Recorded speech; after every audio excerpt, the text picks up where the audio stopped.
does it turn into something that's a little bit more direct in that you have something made specifically for your genetic code, tailored to a ratio of cannabinoids and THC that you then take because you want to go and do XYZ. You want to go and work for 12 hours straight with no thought in your mind, no second guessing. There's been a wave of CBD, especially over the last few years, right? And it's been really interesting, especially as athletes and even individuals. It's been difficult because some of these organized sports, they'll even not allow CBD or something because of this, I would offer maybe a stigma.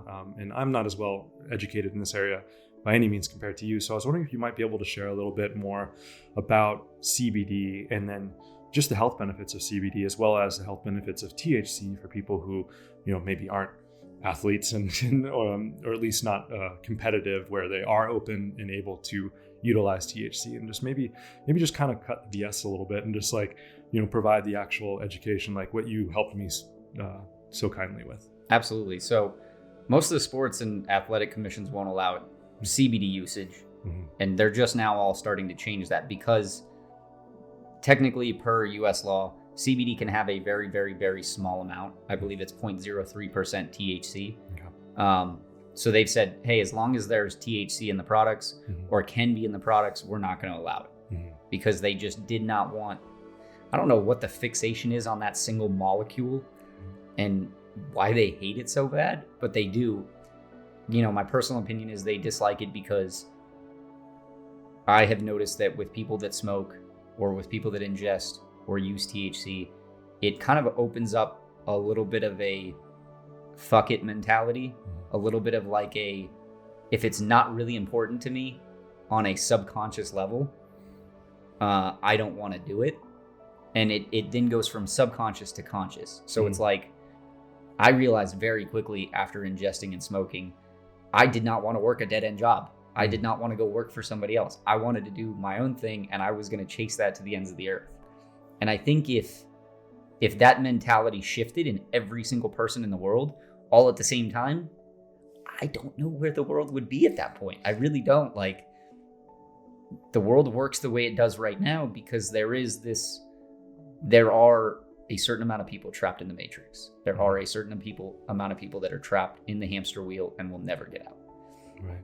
And I think that there are some overlord mentality type people that are saying we can't let that happen because if that switch did happen overnight, all hell would break loose.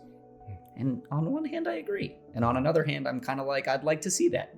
Let's do this thing. The irony is that the thought is if people smoke, they're going to be lazy, and that's what I find is that's the propaganda around it, and that's the misconception. I think lazy people will find any reason to be lazy, and I think coming back to real quick to CBD and THC. CBD, we all have this cannabinoid receptor in our body. In fact, we have hundreds of thousands of them. You could potentially say we haven't even scratched the surface as far as how many receptors interact with CBD at a genetic level, how many react with THC. And there's a whole section that nobody ever really talks about when they talk about THC and CBD and cannabis. It's the terpene section. Terpenoids are most of the time in conjunction with CBD and THC, what reacts in your body. So things like myrcene, limonene, the flavors that you get, those cannabinoids mixed in with THC and CBD are actually what helps your system, whether it's pain, whether it's management of, stomach functions, neuroprotectorants. I mean, depending on what strain you get and depending on its terpene breakdown, it will either put you to sleep or it will give you so much anxiety that your heart will start racing and you won't know what to do. Or it may make you extremely creative and you want to go write and you want to go think. And so it's everybody's body's different.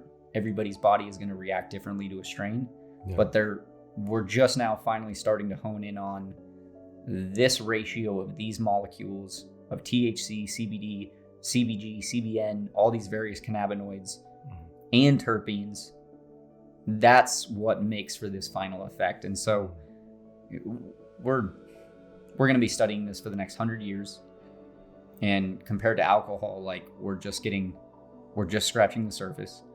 And it'll be interesting to see over the next 10 years, how things will shift from a recreational use, which is the mainstay of what's being used right now, to does it turn into something that's a little bit more direct in that you have something made specifically for your genetic code, tailored to a ratio of cannabinoids and THC that you then take because you want to go and do XYZ. You want to go and work for 12 hours straight with no thought in your mind, no second guessing, like almost taking another drug, like taking cocaine or taking speed or taking meth.